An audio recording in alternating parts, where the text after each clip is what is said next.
ओम।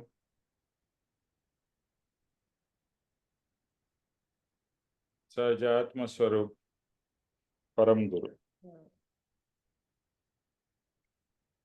परम कृपाणु देव पूज्य पप्पा जी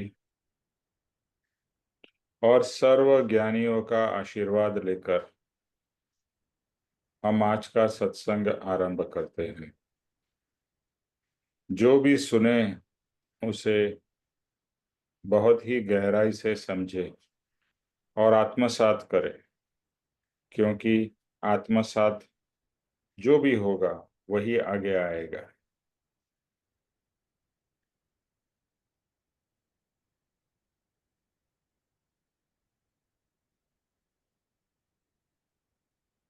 परम कृपाणु देव और सभी ज्ञानी हमें एक ही बात बताते हैं, जो अभी हमने हर्ष जी के पास से पद भी सुना, भक्ति का पद, कि भगवान का शुक्रिया। तो जैसे अभी बात हो रही थी, हमें जो भी प्राप्त है उसमें हम दुखी है, क्योंकि जो चीज मिल जाती है उसकी वैल्यू नहीं रहती है, और जिस चीज नहीं मिलती है उसके पीछे की ही दौड़ रहती है। तो बहुत कुछ मिला है, ऑब्वियसली बहुत कुछ और मिल भी सकता है, बट जितना मिला है उतना बहुत इनफ है, मोर देन इनफ है। लेकिन जो तृष्णा है, इच्छाएं हैं, डिजायर्स है, वो एंडलेस है। इसीलिए तृष्णा को आकाश के समान बताया है, जिसका कोई अंत ही नहीं है। क्योंकि आप अगर अंबानी भी बन जाओगे तो भी आप डिससेटिस्फाइड। आपको क्या लगता है, अगर अंबानी है, मुकेश अंबानी, तो क्या वो सेटिस्फाइड है? नहीं, उसको और आगे जाना है, और आगे जाना है। तो ये जो आगे जाना, कंपटीशन, कंपैरिजन, यही बहुत नेगेटिव भाव है। या प्रोग्रेस होना चाहिए, बट प्रोग्रेस अपने ही कंपैरिजन अपने आप से होना चाहिए, कि पहले मैं कहाँ था और अभी कहाँ पर हूँ। और दूसरी बात ये समझ में आती है कि जो प्रारब्ध में है, यानी जो हमारे किए हुए कर्म है, उसी का हमको फल मिलने वाला है। अगर आपने वैसे पुण्य नहीं किए हैं तो आप कितनी भी कोशिश करो, आपको वो चीज नहीं प्राप्त होगी। लेकिन जैसे बात हो रही है, जो मिला है उसको तो एंजॉय करो। दूसरे की प्लेट में क्या है, उसी में झांक झांक के दुखी होते हैं। अरे हमारे प्लेट में खाना है, रोटी है, सब्जी है, दाल है, चावल है, बहुत कुछ है, मोर देन इनफ है। अगर मैं जितने भी आज अगर सत्संग में लोग हैं, तो हमारी ऐसी स्थिति नहीं है कि भाई खाने के भी लाले पड़े हुए हैं, रहने के लिए छत नहीं है, धूप में ठंड में सोना पड़ रहा है, ऐसा कुछ भी नहीं है। एक्चुअली बीच में मुझे ऐसा एक भाव आया। आपका फोन, माइक्रोफोन म्यूट पे रखिए प्लीज, उसको म्यूट कर दे। तो बीच में ही मुझे ऐसा भाव आया कि हमारे घर में बाजरी का रोटला, जो गुजराती लोग बनाते हैं, बाजरी की रोटी, तो मुझे इतना अच्छा लगा कि हाँ, मैं बाजरे की रोटी खा सकता हूँ और साथ में सब्जी और दाल चावल। तो वी हैव दिस के, जो मतलब तभी पता नहीं क्यों ऐसा मुझे ऐसा भाव हुआ, ओह वाह, हम कितने सुखी हैं कि हमारे पास ये है। तो प्रभु, या देखो, जो भी मिलता है हमारे ही किए हुए कर्म का फल है, सबसे पहले तो ये बात समझ जाना है। और जो मिल गया उसको एंजॉय करना, उसी में खुश रहना बहुत ही इंपॉर्टेंट है, बिकॉज संतोष ही सबसे बड़ा धन है, उससे बड़ा कोई धन नहीं है। तो ये अननेसेसरी की जो दौड़ लगी हुई है, अननेसेसरी की जो हमारी पूरी एनर्जी हम लोग वेस्ट करते हैं बाकी सब चीजों में, rather than using that energy for enjoying what we have. तो बस यही बात हमें गांठ बांध लेनी है। Whatever we have received, आप उसे प्रभु का प्रसाद कहें, आपके किए हुए कर्म का फल कहें, what ever you consider, be very satisfied and be very happy, क्योंकि आत्मा का गुण है सुख और आनंद। और आप अगर सुखी और आनंद में नहीं हैं तो आप आपके आत्मा के स्वरूप के विरुद्ध काम कर रहे हैं। So you see the whole world is unhappy, dissatisfied, and चलो वर्ल्ड को तो छोड़ दो, why should I be unhappy and why should I be dissatisfied, है ना? दूसरे को छोड़ दो। हम क्या करते हैं, हम लोग, अरे ये दुनिया में ऐसा है, ये वैसा है, ऐसा, अरे forget about the rest of the people and rest of the world. आप अपने ऊपर ध्यान दो, अपने ऊपर लक्ष्य करो कि मुझे क्या प्राप्त करना है, मुझे मुझे क्या मिला है और मुझे क्या प्राप्त करना है। अभी अध्यात्म में आने के बाद में तो एटलीस्ट हमारी सब इच्छाएं, कृपाणु देव जैसे कहते हैं, सब की सब इच्छा मात्र एक मोक्ष अभिलाष। कृपाणु देव का ये वचन है कि अभी शिष्य के जो गुण है उसमें एक इंपॉर्टेंट गुण है कि मात्र मोक्ष अभिलाष, और कुछ इच्छा नहीं करनी है। किसकी इच्छा करनी है? मोक्ष की। मोक्ष का क्या मतलब है?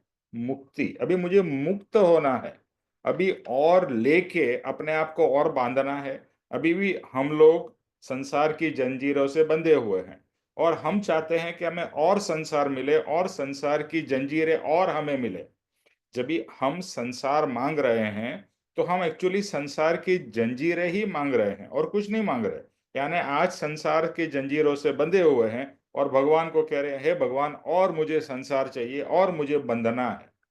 तो मुक्ति के भाव के विरुद्ध हमारे भाव है। तो मात्र मोक्ष अभिलाष। तो कृपाणु देव ने 4 गुण बताए हैं जो साधक के या शिष्य के होने चाहिए। पहला है कषाय की उपशांतता, यानी जो कषाय हमको होते हैं, क्रोध, मान, माया, लोभ, वासना, उसकी मंदता। कषाय की मंदता।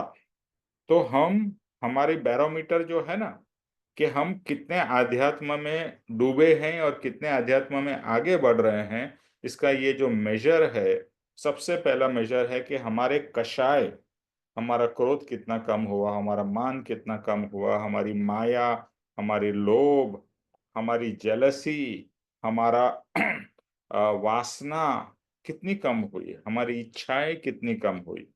अगर वो उतनी की उतनी है तो भले आपने कितने भी सत्संग अटेंड कर लिए हो तो भी आप वहीं के वहीं हैं। तो सत्संग का जो इम्पोर्टेंस है वो यही है कि आपके कषाय मंद होने चाहिए, और होंगे ही अगर आप सही तरीके से सत्संग अटेंड करोगे। और सत्संग के बीच में जो करते हैं वो ज्यादा इम्पोर्टेंट है। हमें क्या लगता है कि हमने सत्संग अटेंड कर लिया, चलो बस खत्म हो गई बात, नहीं, वो तो शुरुआत है। सत्संग में जो सुना है उसी को तो जीवन में अप्लाई करना है। आज अगर हमने सुना कि कषाय की मंदता, तो ये मेरा पर्सनल अपने आप को ऑब्जर्व करना है कि मैं कितना क्रोधित हो जाता हूँ। और मुझे जब ये अपने आप को देखता हूँ तो अरे इतनी छोटी छोटी बातों में मुझे गुस्सा आ जाता है।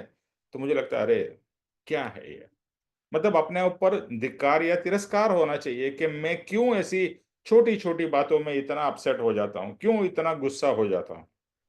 तो वंस अगेन ये आपके प्रोग्रेस के लिए आगे बढ़ाएगा। अगर आप अपने गुस्से को जस्टिफाई करोगे और गुस्से को अच्छा मानोगे तो वो आपको और गुस्सा ही कराएगा। बट अगर गुस्सा होता है, कृपाणुदेव ने एक बहुत अच्छी बात कही कि क्रोध प्रत्यय वर्ते क्रोध स्वभाव, कि मुझे गुस्सा आया, अभी मेरा गुस्से वाला स्वभाव है फॉर एग्जाम्पल, लेकिन मुझे गुस्सा आ जाता है, तो मुझे अभी गुस्सा किस पे करना है? मुझे गुस्सा मेरे गुस्से पे करना है कि मुझे गुस्सा क्यों आया, उस पे मुझे गुस्सा करना है। विच मीन्स यू आप गुस्से को कट कर रहे हो। तो कितना सुंदर एक भाव बताया है कि क्रोध प्रत्यय क्रोध स्वभाव, मान प्रत्यय दीनपणानुमान। अभी मान मेरे में बहुत है, बहुत ईगो है, लेट्स से। तो उसको चेंज करने का क्या उपाय बताया उन्होंने? मान प्रत्यय दीनपणानुमान, के दीनता यानी के लघुता, दीनता, हम्बलनेस का मुझे मान होना चाहिए। चलो मैं मान तो बहुत करता हूं, लेकिन अभी मुझे किसका मान करना है? Being humble. तो एटलीस्ट अगर आप दीनपणा का मान करोगे या हम्बलनेस का मान करोगे तो आपका क्या होने लगेगा? ये कृपाणुदेव का ही बताया हुआ नुस्खा है। देखो, ज्ञानी बहुत सारी टिप्स देते हैं कि क्रोध, और ये सब नोट करके रखिएगा, क्रोध प्रत्यय वर्ते क्रोध स्वभाव, मान के सामने मान को कम करने के लिए दीनपणानुमान, दीनपणा यानी कि अपने ही हम्बल होने का मान, यानी मुझे हम्बल होना है। हाँ, हम्बल होके मैं मान करूं कि मैं कितना हम्बल हूं तो शुरुआत में चलेगा, वो आदमी तो वो भी नहीं करना है, हम्बलनेस का भी मान तो नहीं करना है। पर ठीक है, शुरुआत की चीजों में, शुरुआत के समय में हम ये कर सकते हैं कि मैं, मेरे जितना तो कोई हम्बल नहीं, बट हम्बल होना पड़ेगा आपको, तो ही आप वो मान कर सकते हैं।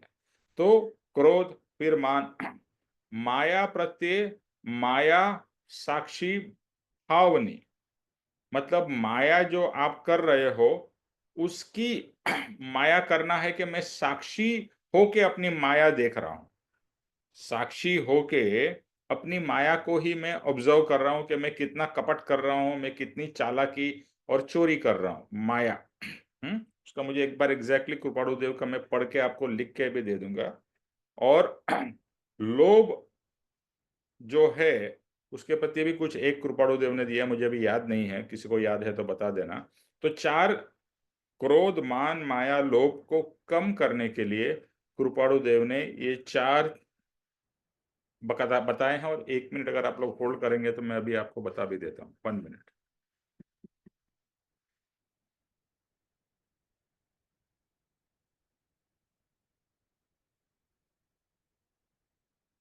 ये इन्होंने एक पद लिखा था, अपूर्व अवसर। तो अपूर्व अवसर पद के अंदर में इसकी ये बात लिखी गई है। तो पहले, सॉरी, हम थोड़ा सा एक के बाद में दूसरे के ऊपर ऐड हो गए। तो पहला जो कृपाणु देव ने लक्षण यानी के कैरेक्टरिस्टिक्स बताई है साधक की, ये आप नोट, हम सबको नोट करना है। पहला है कषाय की मंदता, please, and I would suggest to everybody, सब चीज नोट करेंगे तो उसके बाद में आप उसको पढ़ के उसके ऊपर में रिवीजन कर सकते हैं। तो पहला क्या है? कषाय की मंदता। फिर दूसरा है, ये कषाय के ऊपर में मैं फिर से आता हूं, मैं जस्ट रेफर कर रहा हूं एग्जैक्टली कृपाणु देव ने जो बताया है। फिर दूसरा है मात्र मोक्ष अभिलाष, यानी जो भी हमारी को इच्छाएं होती है तो वो सब इच्छा कट करके कौन सी इच्छा करनी है? मोक्ष की, यानी के मुक्ति की इच्छा करनी, मुक्ति की इच्छा। तो अभी अगर आप मुक्ति की इच्छा करोगे तो ऑटोमेटिकली ये संसार की इच्छाएं तो आपकी खत्म होगी, राइट? किधर गया, मुझे मिल नहीं रहा। ठीक है, मैं ढूंढ के रखूंगा तो वो मैं आपको बता दूंगा। और तीसरी चीज है कषायनी उपशांतता, मात्र मोक्ष अभिलेष, भवे खेद, प्राणी दया। तीसरा है भवे खेद, यानी ये जो हमने भव संसार यानी कि परिभ्रमण चालू है, उसका खेद हमें होना चाहिए। और उसका खेद होगा तो ही संसार की इच्छाएं कम होगी ना, वरना अगर खेद नहीं है तो क्या होगा? संसार की इच्छाएं रहेंगी, मुझे और संसार की इच्छा करनी है, मुझे और संसार चाहिए। तो भवे खेद, खेद होना चाहिए कि अभी और कितना परिभ्रमण में कर रहा हूं, परिभ्रमण के ऊपर परिभ्रमण ही मेरा चालू है। तो ये तीसरा हो गया। और चौथा है प्राणी दया या स्वदया, यानी हर एक जीव के प्रति, हर एक प्राणी के प्रति हमें दया हो। तो ये चार चीजें हैं, चार गुण है जो शिष्य के हैं। कोई रिपीट करेगा? किसी ने नोट किया है? नहीं, किसी को पता है? हेलो, एक एक करके बताइए तो भी चलेगा। मेरा आवाज तो आ रहा है ना? हेलो। हेलो। अ, निमेश भाई। अ, हाँ। हाँ। Can you hear me? Yes yes yes yes. It's मोक्ष अभिलाष हम्म। एंड कषाय की उपशांतता एंड हम्म। प्राणी दया। पहला पहला कषाय की उपशांतता। उपशांत फिर हाँ, दूसरा मात्र मोक्ष अभिलाष। मात्र मोक्ष अभिलाष, वेरी गुड। तीसरा और कषाय की उपशांतता। कषाय की उपशांतता फर्स्ट है।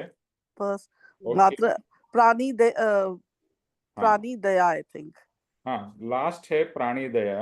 मैं फिर से रिपीट करता हूँ। और जैसे कहा, जब भी आप सत्संग अटेंड करें ना, इट इज़ वेरी इंपॉर्टेंट कि सत्संग के समय अपनी साथ में नोटबुक और पेन लेके बैठे, क्योंकि कोई भी चीज़ अच्छी लग सकती है, उसे नोट कर सकते हैं, या कोई चीज़ समझ में नहीं आ रही है, उसे नोट कर सकते हैं। और तो फर्स्ट है, मैं फिर से रिपीट करता हूँ। फर्स्ट, कषाय की उपशांतता, ये बहुत ही इंपॉर्टेंट है, क्योंकि ये शिष्य के गुण की बात हो रही है। पहला है कषाय की उपशांतता, नंबर 1।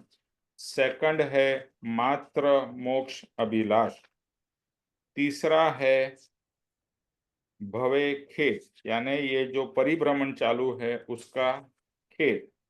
और चौथा है प्राणी दया या स्वदया, यानी प्राणी की दया, हर एक जीव की दया, हर एक प्राणी की दया, और हर एक स्व की भी दया, अपनी भी दया, और हर एक प्राणी की दया। ओके, सबने नोट कर लिया? और कोई रिपीट करना चाहेगा? बिकॉज जब जितनी बार हम रिपीट करेंगे ना, उतना वो पक्का होगा। Can anybody else share?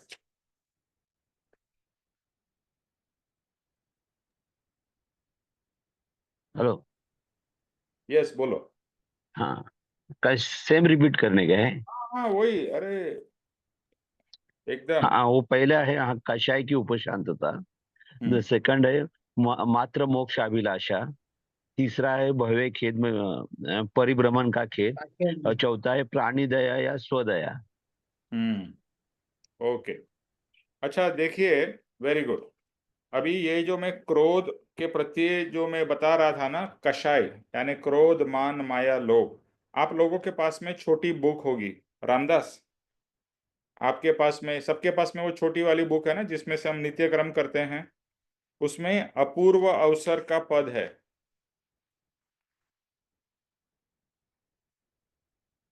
Urmil, अपूर्व अवसर का पद कौन सा पेज पे, जरा बताओगे? निमेश भाई, मैं ना जरा बाहर आ गई थी तो अच्छा बुक मेरी घर पर है, सॉरी। अच्छा अच्छा, कोई बात नहीं। रामदास, किसी के पास है? हर्षी? गुजराती में 67 पेज पे। 67 पेज पे है। हिंदी में रामदास? 66। 66। अच्छा, अभी उसमें अपूर्व अवसर की गाथा नंबर 7 है। मैं पढ़ता हूं। अपूर्व अवसर एवो क्या रे ये इसकी ट्यून है, मैं अब इसलिए अच्छा सिंगर नहीं हूँ हर्ष जी के जैसा। अपूर्व अवसर एवो क्या रे इसमें इसका वर्डिंग ये है। ये इन्होंने, परम कृपाणु देव ने यह कविता लिखी थी जब भी उनकी माता जी बीमार थी, उनकी सेवा के लिए वो उनके गांव गए थे ववाणिया।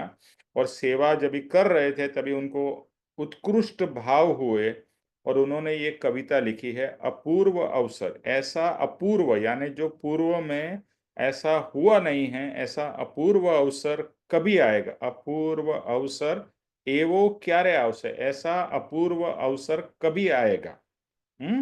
ऐसा अपूर्व अवसर कभी आएगा, उसके रिलेटेड ये बहुत ही लंबी कविता है, बहुत ही हाई लेवल की कविता है। लेकिन अभी जो मैं आपको रेफर करना चाहता हूं वो एक गाथा नंबर 7। सबके पास में बुक होगी, पेज नंबर 66, हिंदी में और गुजराती में 67। उसकी अंदर में जो नंबर 7 है स्टैंजा, मैं अभी उसका गाता हूं। क्रोध प्रत्यय तो वर्ते क्रोध स्वभाव, क्रोध प्रत्यय तो वर्ते क्रोध स्वभाव। जो मैंने बताया ना कि क्रोध, मुझे बहुत क्रोध आता है, लेकिन अभी मुझे क्रोध दूसरे के ऊपर नहीं करना है। क्रोध अपने ही क्रोध, और क्रोध जो मेरा क्रोध का स्वभाव है उसके ऊपर मुझे गुस्सा करना है। अरे मुझे गुस्सा क्यों आता है, उसके ऊपर गुस्सा करो। क्रोध प्रत्यय क्रोध स्वभाव, number 1। Second, I hope you can read ना। मान प्रत्यय तो दीनपणानुमान, जो मान मेरे अंदर बहुत है, अभी मान को कैसे मैं कम करूं? तो मुझे क्या मान करना है? जब भी मुझे मेरे अंदर में हम्बलनेस प्रकट होती है तो उसका मान करना है। अरे अरे अरे वाह, मेरे अंदर भी दीनता आ गई, मेरे अंदर भी हम्बलनेस आई, उसका मान करो, चलेगा। तो ऑटोमेटिकली आपकी हम्बलनेस बढ़ेगी या मान कम होगा। देखो कृपाणु जी ने कितना सिंपल तरीके से हमें बताया है, अपने ही अवगुण को यूज करके उसको गुण में कन्वर्ट करना है। तीसरा, माया प्रत्यय माया साक्षी भावने, मतलब जो माया करनी है, माया कैसी करनी है कि जो साक्षी भाव है उसकी माया करनी है, यानी कि मुझे साक्षी भाव में रहना है, वो माया करनी है। यानी साक्षी भाव में मैं रहूंगा तो मुझे, जब भी मैं माया कर रहा रहूंगा तो मुझे लगेगा अरे ये तो मैं गलत कर रहा हूँ, दूसरे को मैं चीट कर रहा हूँ, झूठ बोल रहा हूँ, या what ever I am doing, ये माया कर रहा हूँ, ये गलत है। उसकी माया करनी है, उसकी साक्षी भाव की माया करनी है। और चौथा जो है वो है लोभ प्रत्यय नहीं लोभ समान, जो यानी लोभ किसका लोभ करने का है? तो लोभ प्रत्यय नहीं लोभ समान, जो यानी अभी लोभ किसका करने का है? वापिस उसी का, कि बिना लोभ का होना, इसी का लोभ करना है। कि मुझे अभी लोभ ये हो कि लोभ प्रत्यय नहीं लोभ, नहीं लोभ मतलब लोभ नहीं हो, उसका लोभ करना। ओके, यानी कि लोभ नहीं होगा। देखो ये सब टेक्निक से ज्ञानी बहुत सारी टेक्निक्स यूज करते हैं। तो ये इसके ऊपर मैं बहुत लंबा नहीं करता हूँ, क्योंकि अपना मेन टॉपिक है उसके ऊपर जाना है। बट ये रेफरेंस में जो बात हो रही थी कि हमारे अंदर में क्या क्या गुण प्रकट होने चाहिए, तो इसके अंदर में जो पहला गुण है, मैं फिर से रिपीट करता हूँ, कषाय की उपशांतता। उसके लिए ये कृपाणु देव ने गाथा नंबर 7 में ये 4 टेक्निक्स बताई है कषाय को कम करने की। फिर दूसरा है मात्र मोक्ष अभिलाष। देखो जब भी इच्छाएं तो प्रकट होती ही रहेंगी, होती ही रहेंगी, तभी ये वचन याद आना चाहिए, मात्र मोक्ष अभिलाष। मुझे सिर्फ मोक्ष की इच्छा करनी है, अभी मुझे और कोई इच्छा नहीं करनी, कोई भी इच्छा नहीं करनी। बहुत डिफिकल्ट है, सब चीज इजी नहीं है, बट इम्पॉसिबल भी नहीं। अगर हम प्रैक्टिस करेंगे ना तो एवरीथिंग बिकम्स इजी। देखो प्रैक्टिस करते करते, बोलता है ना, practice makes a man perfect. Not only man, women also, but ये पता नहीं मैन किस सेइंगे, बट वुमेन या man, practice makes a person perfect. Actually that is the right way of saying it. कि आप कोई भी चीज की प्रैक्टिस करोगे ना तो आप मास्टर हो ही जाओगे, बट करते रहना है। हमारा प्रॉब्लम क्या है मालूम है? हम थोड़ा करते हैं फिर उसको भूल जाते हैं या उसको छोड़ देते हैं। हर एक चीज को रिपीट रिपीट रिपीट, अभी मैंने आपको 2 बार 3 बार बोला रिपीट करो, और रिपीट 1 2 बार नहीं, 10 बार करो, 100 बार करो, 1000 बार करो। ये मेरा एक सीख है जो मैंने आप लोगों से शायद शेयर की है, बट मैं फिर से ये शेयर करना चाहता हूँ। कि मैं जब यूएसए में था तो सब लोग उधर में, यहाँ तो गोल्फ खेलना वो तो मतलब बहुत ही डिफिकल्ट है, बहुत महंगा है, पॉसिबल ही नहीं होता है। लेकिन यूएस एक ऐसा कंट्री है कि जहाँ पर इवन एक साधारण व्यक्ति भी गोल्फ खेल सकता है, बिकॉज वहाँ पर महंगा नहीं है और वहाँ पर जगह की भी बहुत छूट है। तो मैं यूएस में था तो चांस था, तो मैं बोला चलो गोल्फ सीखते हैं। अभी गोल्फ सीखने गए तो गोल्फ दिखने में तो कोई भी चीज बहुत सिंपल लगती है, लेकिन आप एक्चुअल में करने जाओ तो लगेगा अरे वेरी डिफिकल्ट। तो एक छोटी सी बॉल है, आपको पता ही है गोल्फ, आपने कभी ना कभी तो देखा ही होगा, और एक क्लब होता है यानी लाइक अ बैट, और उसको मारना है। और बॉल स्टेडी है, बॉल ऐसा नहीं है क्रिकेट की जैसी कि बॉल सामने वाला स्पिन कर रहा है, पास कर रहा है, कुछ नहीं। बॉल आपके सामने जमीन के ऊपर पड़ी हुई है और आपको मारना है। कितना सिंपल है ना, बट वेरी वेरी डिफिकल्ट। और जब भी आप एक्सपर्ट को देखते हो तो ऐसा मारता है तो बॉल पता नहीं कहाँ ना कहाँ चली जाती है। और जब भी मैं खेलने गया तो बॉल को लगे ही नहीं, या लगे तो वो जो उसको क्लब बोलते हैं वो जमीन में लग जाए। या बॉल जाए तो सीधा नहीं, पूरा आड़ा जाए, ऐसा मतलब इट वाज सो फ्रस्ट्रेटिंग।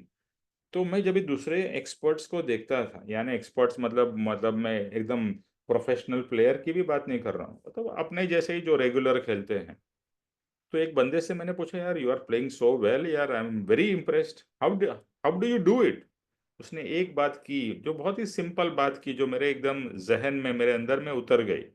उसने बोलता है, मुझे बताया, Nimesh, I have done this practice not million time, not billion time, zillion time. मतलब एक प्रैक्टिस में करता ही रहा, करता ही रहा, करता ही रहा, तब जाके मुझे ये एक्सपर्टीज आ गई। तो हम कोई भी चीज को अगर प्रैक्टिस करेंगे, तो अगर गोल्फ सीख सकते हैं तो बाकी सब चीज सीख सकते हैं, है ना, पॉसिबल है। तो वही चीज आज हमको ABCD या क ख ग कैसे आया? क्या माँ बाप ने एक ही बार सिखाया और हम सीख गए? आप कंप्यूटर चलाना सिखाए, आप कंप्यूटर चलाते हैं, आपको स्टार्टिंग में कितनी डिफिकल्टी हुई होगी, कंप्यूटर ऑपरेटर, अरे वर्ड ढूंढो, ये ढूंढो, अरे कहाँ पर है इसको, फिर अरे इसको देखो, इसको करो, कितना कॉम्प्लिकेटेड है ना स्टार्टिंग में। लेकिन अभी तो आप ऑलमोस्ट आंख बंद करके उसको ऑपरेट कर सकते हो, कंप्यूटर को या फोन को या किसी को भी। तो practice, practice, practice. Okay, so first कषाय की उपशांतता, दूसरा मात्र मोक्ष अभिलाष, तीसरा भवे खेद। कि अभी खेद होना चाहिए, अभी थकान लगनी चाहिए कि बहुत हो गया, ये परिभ्रमण कभी खत्म होगा, या मुझे अभी नहीं करना है, ऐसा भाव हो। यानी संसार, देखो संसार के हम जितने भाव करेंगे उतने और हमें भाव लेने पड़ेंगे, करने पड़ेंगे। आप जितने भाव कर रहे हो, जितनी इच्छाएं हम कर रहे हैं, उसका क्या मतलब है? उतना कर्म बंधन हो रहा है, और उतने कर्म बंधन फिर से हमें भुगतने पड़ेंगे, इजंट इट? मतलब उतने भाव हमारे बढ़ेंगे। यानी अभी इच्छाएं बंद, जो भी मिला उसमें, जैसे स्टार्टिंग में बात हुई, सेटिस्फैक्शन, हैप्पी, सेटिस्फाइड, और एनर्जी हमें अपने स्पिरिचुअल प्रोग्रेस पे लगानी है। तो भवे खेद, और चौथा प्राणी दया, हर एक जीव के प्रति दया, करुणा, कंपैशन। ऐसा नहीं कि सिर्फ मनुष्य के प्रति ही कंपैशन। क्या होता है, हम लोग मनुष्य के प्रति कंपैशन और मुर्गे को काट के खा के खुशी मनाते हैं, नहीं। तो मुर्गे में भी जान है, हर एक जीव में जान है। तो आप उसको मार के खा, तो कोई आपको मार के खाएगा तो आपको क्या लगेगा? सो वंस अगेन, हर एक जीव के प्रति दया, करुणा। तो इसके ऊपर और डिटेल में आप लोग सोचिएगा, नोट करके रखिए। ये चार मैं वापिस रिपीट करूंगा: कषाय की उपशांतता, मात्र मोक्ष अभिलाष, भवे खेद, चौथा है प्राणी दया, और एक जगह पे यही चीज कृपाणु देव ने लिखी है, वहां पर लिखा है स्वदया, यानी प्राणी की, यानी दूसरे की दया, और अपनी भी दया, अपने ऊपर भी दया आनी चाहिए कि यार मैं कितना परेशान हो रहा हूँ, पर मुझे परेशान नहीं होना है, मुझे और दुखी नहीं होना है। और दुख का कारण रियलाइज करिए, कोई व्यक्ति नहीं है और कोई परिस्थिति भी नहीं है। हमें तो हमेशा लगता है कि दुख का कारण कोई सामने वाली व्यक्ति है जिसके कारण मुझे दुख मिल रहा है, या मेरी परिस्थिति या सिचुएशन है जिसके कारण मैं दुखी हूँ। तो ज्ञानी कहते हैं नहीं, दुख का कारण ना कोई व्यक्ति है, ना कोई परिस्थिति है। दुख का कारण एक और एक मात्र तेरा अज्ञान है। तेरा अज्ञान ही तेरे दुख का कारण है। अगर वो अज्ञान ज्ञान में कन्वर्ट होगा, परिस्थिति वही रहेगी, सिचुएशन, व्यक्ति भी वही रहेगी, लेकिन जब भी तू दुख में रहता था, वही सिचुएशन में अभी तू सुख में रहेगा। ओके, तो अज्ञान को ज्ञान में कन्वर्ट करना। Okay, so let's get to our topic, मोक्ष एक माला। मिनट निमेश भाई, ये जो आपने कहा ज्ञान को ज्ञान में करना, ये अज्ञान को थोड़ा सा ज्ञान आप में कन्वर्ट करना, मेरा ये कहना है कि परिस्थिति या व्यक्ति हमारे दुख का कारण नहीं है। हमें तो ऐसा ही लगता है ना, अरे मेरी सास ऐसी है, या मेरी बहू ऐसी है, या मेरा बेटा ऐसा है, या मेरा मालिक ऐसा है, वॉट एवर, राइट।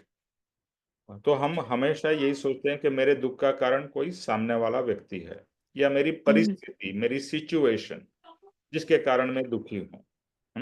मेरे पास में ये नहीं है, मेरे पास में वो है, मेरा वॉट एवर, हम आइदर व्यक्ति या परिस्थिति, दोनों में से एक को ही ब्लेम करते हैं ना, मेरे दुख का कारण ये है। लेकिन कभी भी ये नहीं सोचा कि मेरे दुख का कारण दोनों में से कोई भी नहीं है। मेरे दुख का कारण मात्र मेरा अज्ञान है, अज्ञान।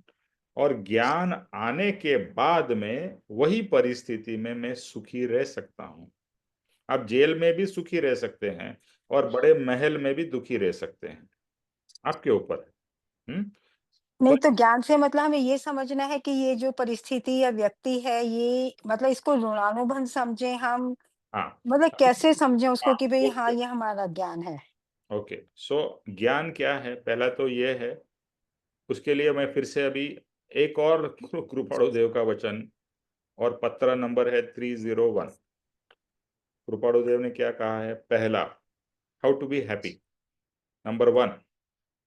पहला है, उन्होंने कहा है कि जगत आत्मरूप मानने में आए। पत्रांक नंबर है 301। ये सब पत्र है ना, एकदम आत्मसात कर लेना। मैं ये पत्र सुबह और रात 2 बार, एटलीस्ट मिनिमम 2 बार तो ये पत्र को याद करता हूँ। जब भी भगवान को पांव छूता हूँ तभी ये वचन, ये पत्र बहुत छोटा पत्र है, 4 ही इसमें सेंटेंसेस है।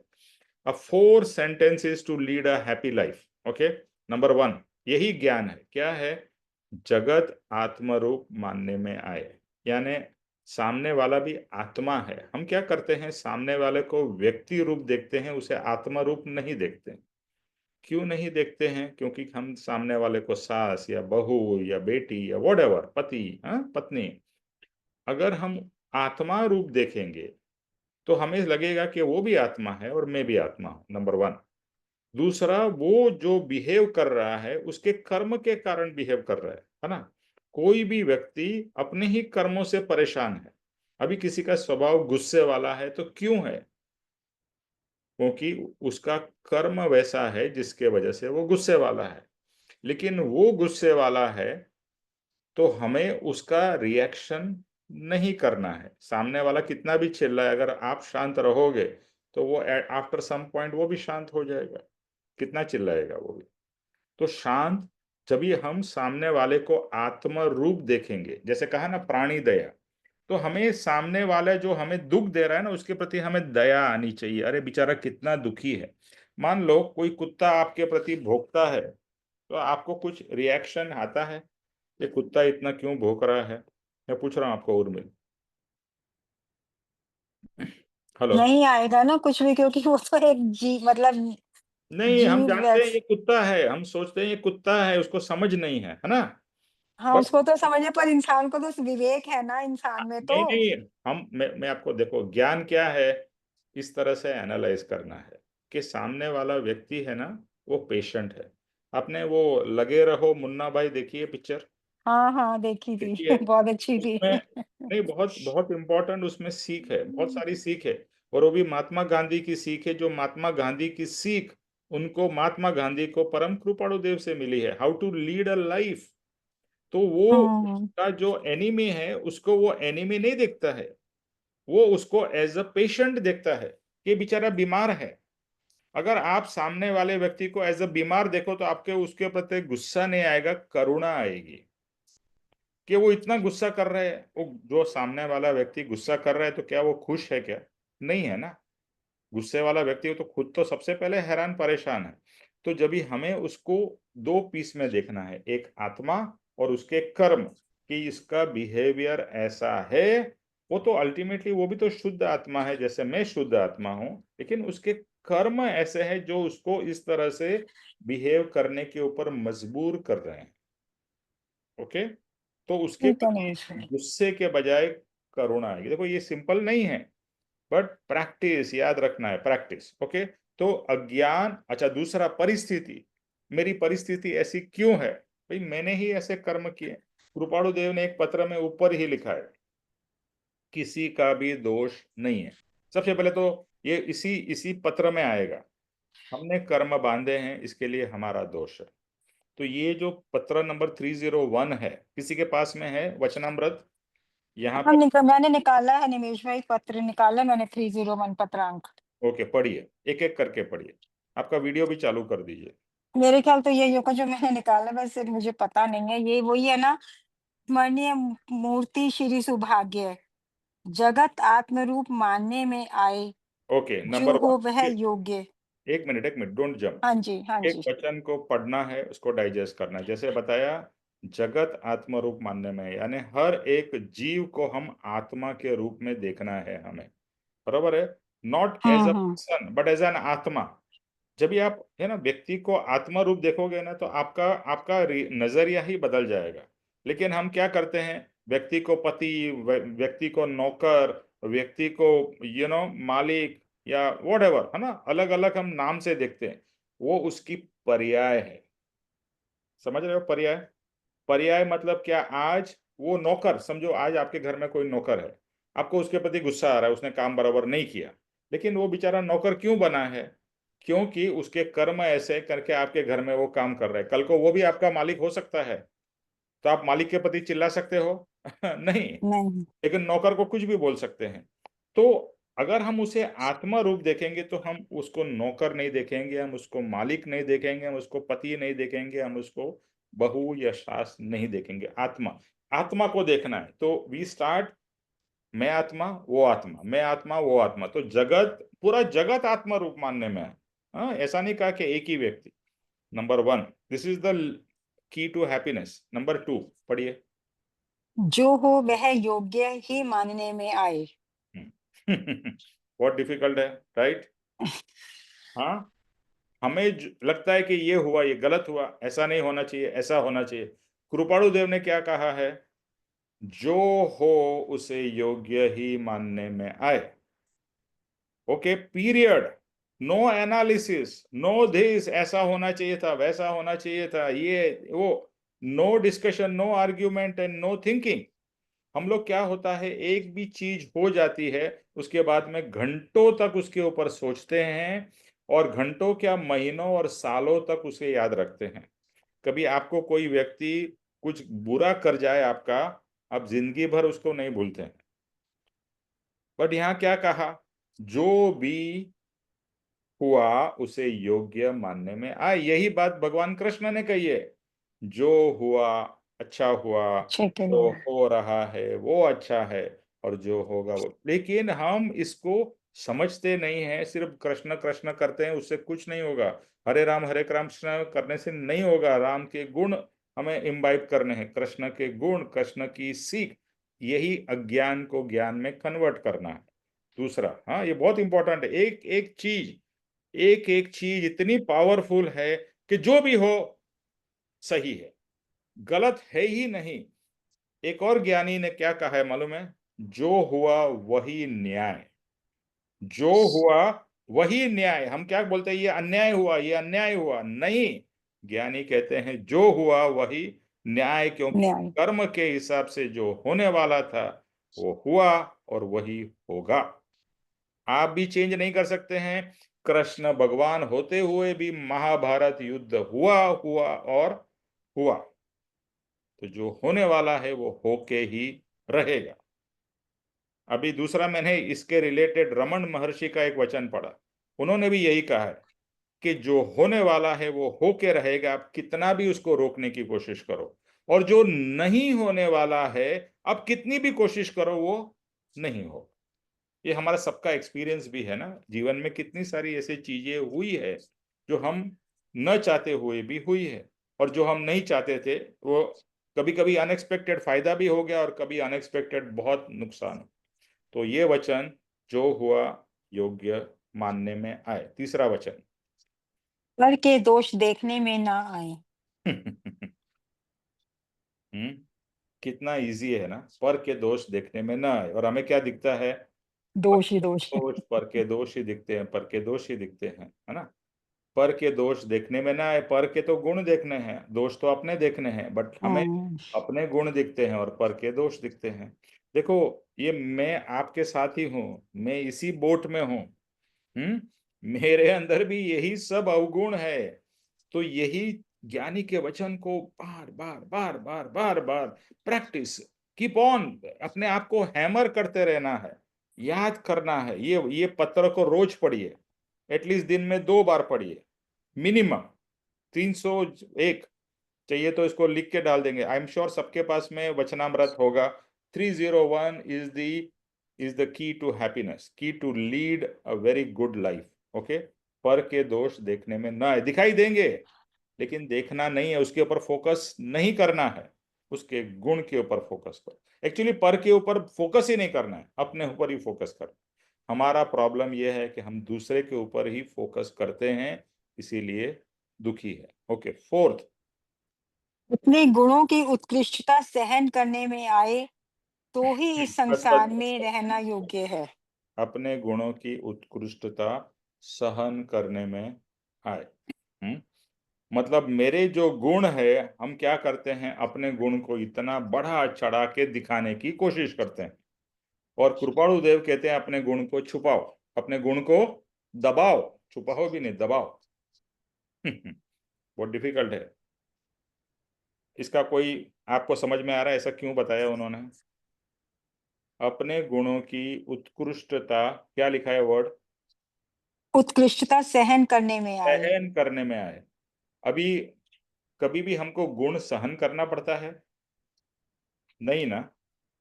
तो ये कृपाणु देव तो गलत लिख रहे हैं। अपने गुण की उत्कृष्टता, उत्कृष्टता मतलब महानता, अपने गुणों की महानता को सहन करना है। मतलब ऐसा सुन के ही अपना तो चक्कर आने लगता है, ऐसा क्यों लिखा है? जो मैं समझा हूं इतना ही है कि गुणों को आप जितना कंट्रोल करोगे उतने गुण खिलेंगे। गुण को आप जितना प्रदर्शित करके चारों तरफ आपका प्रदर्शन करते जाओगे, मेरे अंदर में ये गुण है, ये गुण है, ये गुण है। अरे आपके गुण हैं, आपको बताने नहीं पड़ेंगे, दूसरे को अपने आप दिखाई देंगे। You don't have to show it, है ना। हीरे की चमक, हीरा जाके किसी को बताता नहीं है मेरे अंदर चमक है, वो हीरे की चमक अपने आप दिखती है। और उत्कृष्टता जो है ना, क्योंकि क्या है, गुण के कारण मान दोष प्रकट होता है। कि अगर आप में कोई भी चीज अच्छी है, समझो मान लो आप अच्छी रसोई बनाते हैं, खाना आप अच्छा बनाते हैं, तो आपके अंदर में क्या होगा, दूसरे को दिखाने के भाव होंगे और कहीं ना कहीं मान भाव आएगा ही। मेरे जैसा खाना तो कोई नहीं बनाते, या मेरी जैसी ये सब्जी तो और कोई नहीं बनाता। तो मान भाव आया, तो ये मान भाव को कट करने के लिए क्या है, अपने गुणों की उत्कृष्टता सहन करनी है। और एक्चुअली पापा जी ने एक बार बोला था कि आपके अंदर में इतने गुण खिलेंगे, इतने गुण खिलेंगे कि उसको कंट्रोल करना आपके लिए डिफिकल्ट हो जाएगा। मतलब आपके अंदर में इतनी शक्ति प्रकट होगी, इतने गुण प्रकट होंगे, उसको उसको आपको दबाना पड़ेगा, उसको आपको कंट्रोल करना पड़ेगा। जैसे बचपन में हमारे फादर कहते थे ना, तारीफ वो जो दुनिया करे। और एक्चुअली तारीफ की इच्छा भी ना रहे। ये देखो, ये बात सही है कि तारीफ हमको अपने मुंह से अपनी नहीं करनी है, दूसरे करे। लेकिन ज्ञानी क्या बोलते हैं, तारीफ की भी इच्छा न रहे, अरे मेरी प्रशंसा करे, ये भी भाव नहीं चाहिए। हम बहुत हाई लेवल पे जाना है, कोई इच्छा नहीं, इच्छा, हाँ, इच्छा रहित, पूरी तरह से इच्छा रहित हो जाना, अपने अंदर में इतनी समाधि लग जाए। और ऐसे भाव, क्योंकि क्या होता है ना, जैसे कोई, हर एक के अंदर में ये होता है कि कोई मेरी तारीफ करे, है ना। कोई भी जीव ऐसा नहीं है जिसके अंदर में ऐसे भाव न हो कि मेरी तारीफ की जाए। हर एक को तारीफ सुनना अच्छा लगता है, कोई भी ऐसा जीव नहीं है कि होता ही है। लेकिन वो भी एक ठीक है, स्टार्टिंग में अच्छा है, बट धीरे धीरे उसको भी दबाना है, उसको भी अंदर अंदर दबाते जाओ, अपने गुण प्रकट होते जाए, उसको दबाते जाओ, और गुण प्रकट हो गए और दबाओ और दबाओ, बढ़ते जाएंगे, गुण इतने खिलेंगे कि आप इमेजिन नहीं कर सकते हो। परमात्मा में सर्वगुण संपन्न कहते हैं ना परमात्मा, भाई सर्वगुण संपन्न। तो क्या उन्होंने जाके अपने, कृष्ण भगवान ने चारों तरफ जाके अपने गुण दिखाए? क्या नहीं दिखाए, बट गुण थे तो अपने आप भगवान हो गए, राम के अंदर थे या महावीर या बुद्ध। गुण प्रकट होंगे तो रोशनी होगी ना, आप दिया जलेगा तो रोशनी होगी, फैलेगी, आपको फैलाना नहीं पड़ेगा। लेकिन जिसके अंदर में रोशनी नहीं है ना, वो जाके चारों तरफ दिखाने की कोशिश करता है।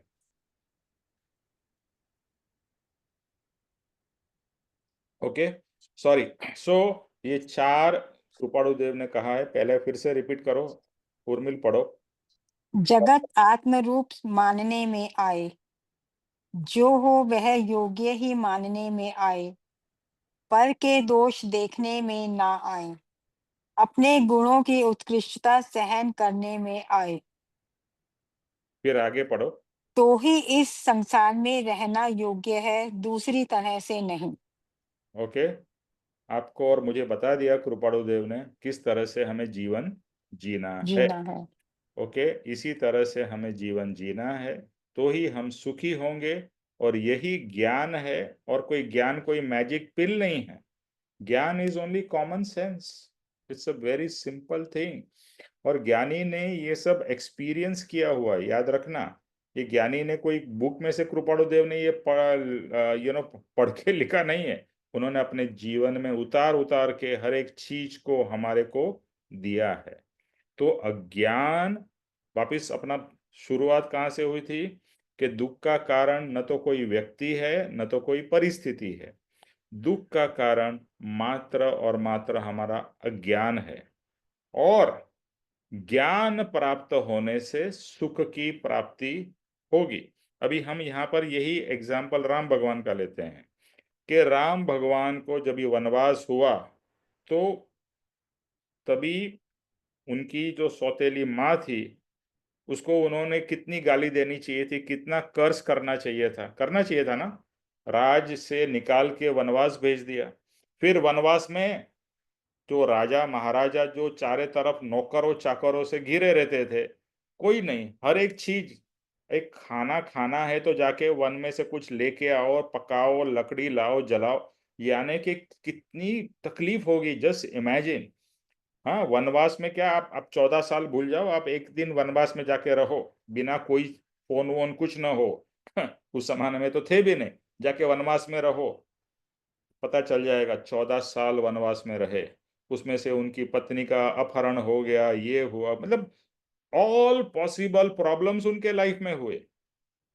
लेकिन उनको मर्यादा पुरुषोत्तम कहा जाता है, उनको भगवान माना जाता है। भगवान इसीलिए माना जाता है। अभी ये हम ये जो चारों चीज है ना, राम भगवान के ऊपर अप्लाई करते हैं। पहला, जगत आत्मरूप माने जाए। उन्होंने रावण के प्रति द्वेष भी नहीं किया, रावण को आत्मरूप ही माना। उसमें बाद में लक्ष्मण को रावण के पास भेजा था विद्या सीखने के लिए, तो द्वेष नहीं किया था उन्होंने। हाँ, बट जो व्यवहार था, जो युद्ध हुआ, तो युद्ध में सामने वाले को मारना है, ये युद्ध का नियम है। तो सब कुछ किया, बट लेकिन द्वेष नहीं। दूसरा, यानी कि हर एक को, जो बंदर थे उनको भी उन्होंने आत्मा माना, पूरी सेना बनाई, तो जगत को आत्मरूप माना उन्होंने। दूसरा, पर के दोष देखे, उनकी सौतेली माँ के दोष, सॉरी नहीं, जो भी हुआ उसे योग्य माना, यानी कि वनवास को भी योग्य माना। वनवास को क्रिटिसाइज नहीं किया, अरे ये भगवान मेरे साथ क्या होगा, क्योंकि वो खुद ही भगवान थे। भगवान क्यों बने, इसके वजह से बने हैं कि उन्होंने किसी को भी क्रिटिसाइज नहीं किया, किसी को कर्स नहीं किया, अपनी परिस्थिति को भी दीनता नहीं दिखाई, अरे मेरा क्या हो गया, हमारा तो थोड़ा भी कुछ हो जाता है हम तो ऐसा रोने लगते हैं, पता नहीं क्या ना क्या टूट पड़ा हमारा। तो पहला, जगत को आत्मरूप माना उन्होंने। दूसरा, जो हुआ उसे योग्य माना, क्योंकि उनके ही कर्म का फल है ये, है ना। जो भी हमारे जीवन में हुआ हमारे कर्म का फल है, जो राम भगवान के जीवन में हुआ उनके कर्म का फल है। तीसरा, पर के दोष नहीं देखे उन्होंने, उनके न पिता के दोष देखे, न उनकी सौतेली माँ के देखे, न रावण के, न किसके। और चौथा, बहुत गुण थे और गुण की उत्कृष्टता सहन की। गुण का कभी भी जाके उन्होंने प्रदर्शन नहीं किया। जो लोग उनको पहचान गए वो समझ गए कि ये तो भगवान है। और वैराग्य जो है वो तो राम भगवान में भर भर के था। जो हम वैराग्य रिलेटेड अपना टॉपिक है वो टॉपिक आ ही नहीं रहा है, but this is all very very important. तो जो योग वशिष्ठ है, जो उन्होंने ही राम भगवान को पूरा वैराग्य का बोध दिया था, क्योंकि वैराग्य से ही सुख की प्राप्ति उनको हुई। अगर परिस्थिति के ऊपर वो डिपेंडेंट होते थे तो दुखी होते थे, लेकिन उनमें वैराग्य का गुण था, वो कभी भी दुखी नहीं हुए। जो भी हुआ एक्सेप्टेबल, जो हुआ उसे योग्य ही माना। ओके, ठीक है उर्मिल, तो यही ज्ञान है। हाँ, ठीक है निमेश भाई, थैंक यू।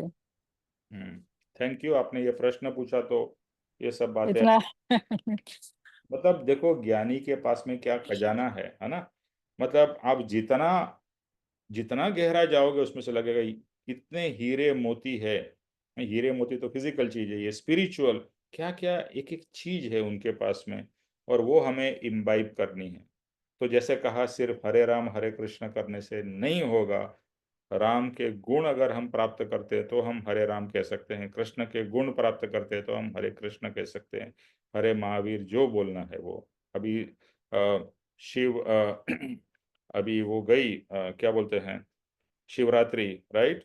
तो शिव भगवान शंकर, शंकर के गुण हम तो शंकर को बस कुछ अलग ही रूप में देखते हैं कि भैया उनके यहाँ पर ये नाग लगा है, उन्होंने जहर खाया, गंगा निकल रही है, ठीक है वो सब बाह्य है और विभूति लगाते हैं, बट वो कहाँ बैठे हैं तो स्नो में, यानी कि जहाँ पर ठंड पूरी की पूरी ठंड लगी है, और ये जो नागा साधु है वो उनको ही फॉलो करते हैं। लेकिन शिव के अंदर में सबसे इम्पोर्टेंट ये है कि अभी हमें हमें जीव में से हमें शिव बनना है। हम क्या करते हैं दूसरे की पूजा करते हैं, हम सोचते हैं वो तो वैसे रहेंगे हम ऐसे ही रहेंगे। हम जीव है, हमें जीव में से क्या बनना है, शिव बनना है, हमें शिव बनना है। शिव का मतलब है ज्ञानी परमात्मा। तो शिव में एक ही सबसे बड़ा, वो ध्यान करते थे, समाधि में रहते थे, है ना। कभी कभी आते थे नीचे, बट ज्यादातर क्या करते थे, ध्यान में समाधि में लगे हुए थे। तो समाधि में क्या वो घर घर संसार की चिंता करते होंगे, उसके बारे में सोचते होंगे, नहीं, अपने आत्म स्वरूप में लीन थे। और हमें भी अपने ही आत्म स्वरूप में लीन होना है। तो आत्म स्वरूप में लीन होने के लिए ये सब चीजें छोड़नी पड़ेगी ना। ये घर संसार की चिंता, उसके विचार, उसकी इच्छाएं सब छोड़नी पड़ेगी, वरना हम ध्यान एक मिनट भी नहीं कर पाते हैं। क्योंकि क्या होता है, इसके विचार आते हैं, उसके विचार आते हैं, काम के विचार आते हैं, घर के, इसके उसके, मोदी के, फलाना ठिकना, मतलब हम मन तो कहाँ दौड़ता है, किधर किधर चला जाता है। Okay, anything else. तो हमने आज हम लोग ये अपना ये टॉपिक स्टार्ट नहीं करेंगे बिकॉज ऑलमोस्ट एंड होने को आया है। मैं जो भी आज हमने डिस्कस किया ना उसको एक समराइज कर लेते हैं। सो हमने बात की शिष्य के गुणों की, उसमें था, और लिखिए प्लीज, आई आई रिक्वेस्ट, पप्पा जी इतनी नोट्स उन्होंने लिखी है, परम कृपाणुदेव ने अपने नोट्स नोट्स उन्होंने इतनी लिखी, तो उसमें से हमें सब मिला है। तो उन्होंने लिखा, उन्होंने सोचा, उन्होंने लिखा। तो आप भी लिखिए, मेरे पास भी मेरी बहुत सारी नोट्स बनी हुई है जो सत्संग में से और बाकी जगह से प्राप्त हुई है। तो लिखने से एक तो क्या होगा, लिखोगे तो क्लैरिटी आएगी, और लिखने के बाद में आप उसको कभी भी पढ़ सकते हो। क्योंकि आपने अगर सुना तो इफ यू हियर, एक कान से सुना और दूसरे कान से कुछ टाइम के बाद में भूल गए, लेकिन लिखा होगा तो कभी भी हम रेफर कर सकते हैं, पढ़ सकते हैं। तो शिष्य के गुण, नंबर 1 कषाय की उपशांतता, दूसरा मात्र मोक्ष अभिलाष, तीसरा भवे खेद, चौथा प्राणी दया। अभी ये जो है ना, ये जो मैं गाथा बोल रहा हूं, ये कृपाणुदेव के आत्मसिद्धि शास्त्र की है। आत्मसिद्धि शास्त्र है लोगों के पास में, छोटी वाली बुक है ना, उसमें आत्मसिद्धि शास्त्र है। पेज नंबर कोई बताएगा? हाँ निमेशा बताती हूँ।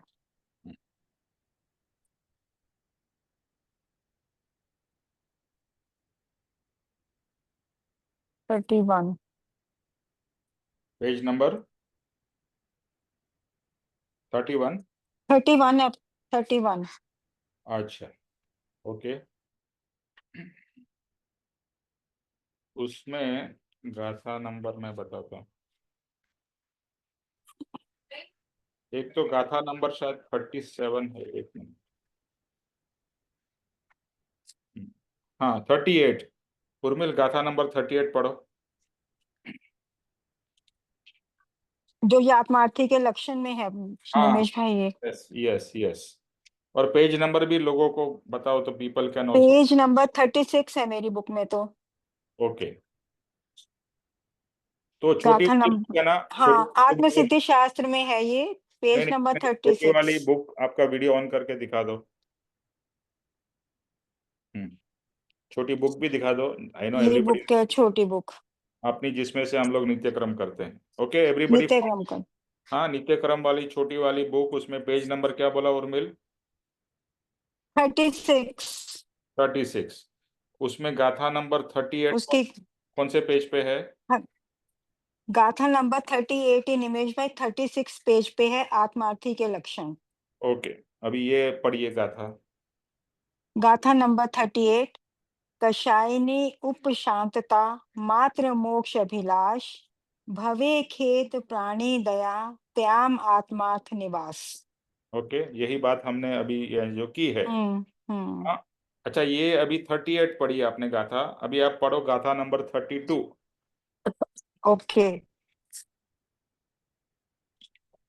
गाथा नंबर 32, ये पेज 35 पे है। नहीं कषाय उपशांतता, नहीं अंतर वैराग्य, सरल पणुना मध्यस्थ था, ये मतार्थी दुर्भाग्य। हम्म, तो ये मतार्थी, मतार्थी यानी कि जो संसारी है या घोर संसारी है, उसके अंदर में अवगुण क्या क्या है वो इसमें बताए हैं। और जो आत्मार्थी है यानी जिसे आत्मा का कल्याण करना है, उसके गुण 38 में बताए हैं। तो 38 में क्या गुण है? कषाय की उपशांतता, मात्र मोक्ष अभिलाष, तीसरा भवे खेद, चौथा प्राणी दया, क्या आत्मार्थ निवास यानी वहां आत्मार्थ का निवास है, वहां आत्मार्थी का निवास होना चाहिए, यानी आत्मार्थी में ये 4 गुण होने चाहिए। और जो मतार्थी है, जो मतार्थी है उसके अंदर में क्या लिखा है? मतार्थी मतलब संसारी, यानी घोर संसारी। नहीं कषाय उपशांत, उसमें कषाय की उपशांतता ही नहीं है, कषाय उसके बढ़े हुए रहते हैं और बढ़ते ही जाते हैं। दूसरा लिखा है नहीं अंतर वैराग्य, उसमें वैराग्य नाम के है ही नहीं, कुछ भी वैराग्य नहीं।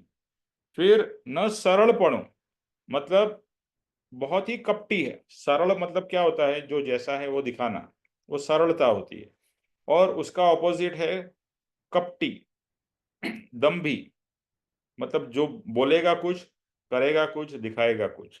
तो सरलता, उसमें सरलता भी नहीं है। और फिर मध्यस्थता, यानी वो छोटी से छोटी चीज अच्छी होगी तो इतना आसमान में उड़ने लगेगा, और थोड़ा भी जीवन में कुछ प्रॉब्लम आ जाएगा तो एकदम जमीन में अंदर घुस जाएगा। वो मतार्थी के, मतार्थी दुर्भाग्य, मतलब ये मतार्थी के लक्षण है। अभी हमें ये अवगुण हमारे पता होना चाहिए कि हम भी ऐसे ही हैं। पापा जी ने एक चीज आत्मसिद्धि जब भी कराई थी तभी बताया था, कभी भी ये मत सोचना कि मैं आत्मार्थी हूँ, यही सोचना कि मैं मतार्थी हूँ। तो और मतार्थी में मेरे जो अवगुण है, देखो अवगुण भी पता होना चाहिए, गुण भी पता होना चाहिए। तो ये अवगुण आपको अपने अंदर दिखाई देंगे ना। देखो ये अवगुण दूसरे में नहीं ढूंढने हैं, अपने अंदर ही ढूंढने हैं। क्या है कि मेरे में कषाय की उपशांत नहीं, मेरे कषाय बहुत बड़े हुए हैं, कमी नहीं हो रहे हैं। न मेरे में अंदर में वैराग्य है, बहुत अभी भी संसार की इच्छाएं भर भर के पड़ी हुई है।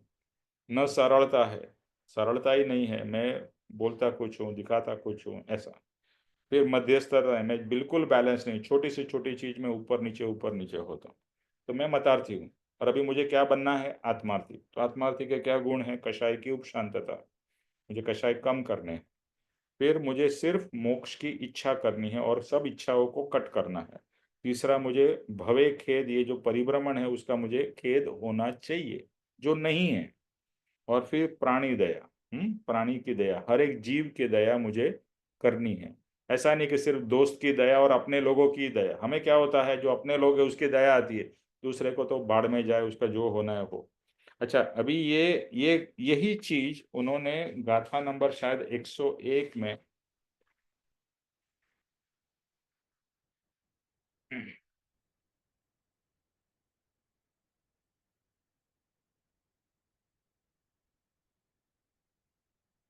एक मिनट, गाथा नंबर 108 पढ़ो उर्मिल, और पेज नंबर बताओ। हेलो, पेज नंबर है 46, गाथा नंबर 101 ना, 108, सॉरी पेज 108। नंबर 108 है, ये 47 पे है। ओके, पढ़ो इसमें 108। भैया ना, हाँ, कषायनी उपशांतता मात्र मोक्ष अभिलाष भवे खेद अंतर दया ते कहिए जिज्ञास, वही पॉइंट सब। इसमें एक पॉइंट अलग है, अगर आपने नोटिस किया हो तो 30 जो 8 गा था और इसमें क्या डिफरेंस है, किसी ने नोटिस किया क्या डिफरेंस है? कषायनी उपशांतता मात्र मोक्ष अभिलाष भवे खेद उसमें प्राणी अंतर दया दया था। होगा ना, हाँ, यहाँ पर अंतर दया है, उसमें अंतर दया है। हाँ, पर दया था, इसमें अंतर दया है। इसमें स्वदया है। ओके, हम्म। कृपाणु देव ने यही चीज आत्मसिद्धि में 2 से 3 बार लिखी है। इसका इम्पोर्टेंस हमें समझ में आना चाहिए। अगर ज्ञानी कोई भी चीज एक बार से दूसरी बार रिपीट करते हैं, दूसरी बार से तीसरी बार, इसका मतलब इसका बहुत बहुत ज्यादा इम्पोर्टेंस है। ओके, तो ये हो गए अपने आत्मार्थी के लक्षण। और फिर जो पत्र नंबर ये जो हमने अपूर्व अवसर पढ़ा, अपूर्व अवसर में क्रोध मान माया लोभ कम करने का जो हमने पढ़ा।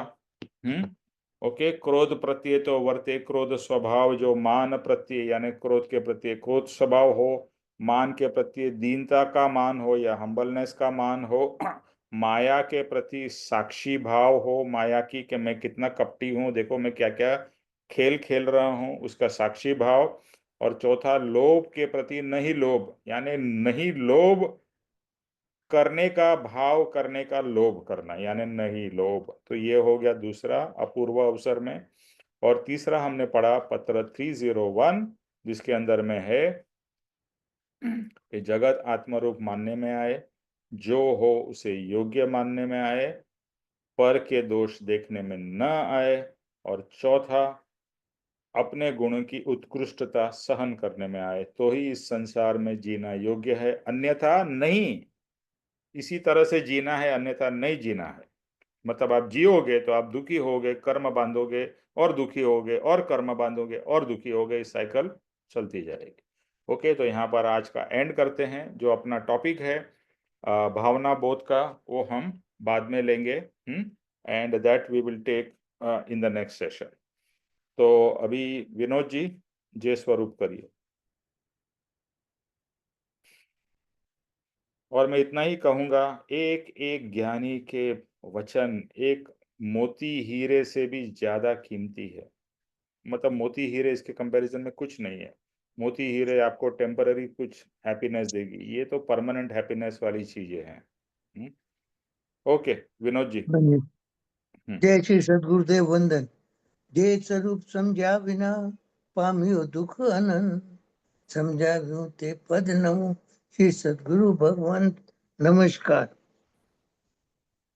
પરમ પુરુષ પ્રભુ સદગુરુ પરમ જ્ઞાન સુખધામ, જેને આપ્યું ભાનની તેને સદા પ્રણામ નમસ્કાર। દે છતાં જેની દશા વર્તે દેહાતી, તે જ્ઞાનીના ચરણમાં ઓ વંદન અગણિત नमस्कार। हे परम कृपालु देव, जन्म जरा मरणादि सब दुखों का अत्यंत रक्षा करने वाला वितराग पुरुष का मूल मार्ग आप श्रीमान ने अनंत कृपा करके मुझे दिया। उस अनंत उपकार का प्रत्युपकार करने में मैं सर्वथा असमर्थ हूँ। फिर आप श्रीमान कुछ भी लेने में सर्वथा निष्प्रय हैं, जिससे मैं मन वचन काया की एकाग्रता से आपके चरणारविंद में नमस्कार करता हूँ। आपकी परम भक्ति और वितराग पुरुष के मूल धर्म की उपासना मेरे हृदय में बहुत पर्यंत अखंड जागृत रहे, इतना मांगता हूँ। वह सफल हूँ। ओम शांति शांति शांति। जय श्री सतगुरुदेव वंदन। त्रिलोक के नाथ की जय हो। जय हो। जय हो। जोर से जय बोलो। जय जय हो। जय जय हो। हो, जय हो, जय हो। परम कृपाणु जय देव की, जय हो। जय हो। जय जय हो। हो, सदगुरु देव की। जय जय हो। हो। जय जय हो। हो, आज के आत्मा के आनंद की, जय जय हो। हो। जय जय हो। हो। और सर्व मुमुक्षुओं के परमार्थ पुरुषार्थ भक्ति की। विजय विजय हो। हो। विजय हो। सबका कल्याण हो, सबका आत्म कल्याण हो, ये ज्ञानी के वचन बस करते जाएं, करते जाएं, करते जाएं, फिर जीवन बोलते हैं ना, मजे ही मजे रहेंगे। जय थैंक सद्गुरु। यू जय श्री निमेश भाई, सद्गुरुदेव जय श्री वंदन Thank निमेश you, भाई। निमेश सद्गुरुदेवंदा भाई। निमेश भाई, जय श्री ब्यूटीफुल सद्गुरुदेवानंद। सेशन, हाँ, जय बहुत ब्यूटीफुल थैंक यू सेशन निमेश भाई। था निमेश भाई, thank you Nimesh. Thank you.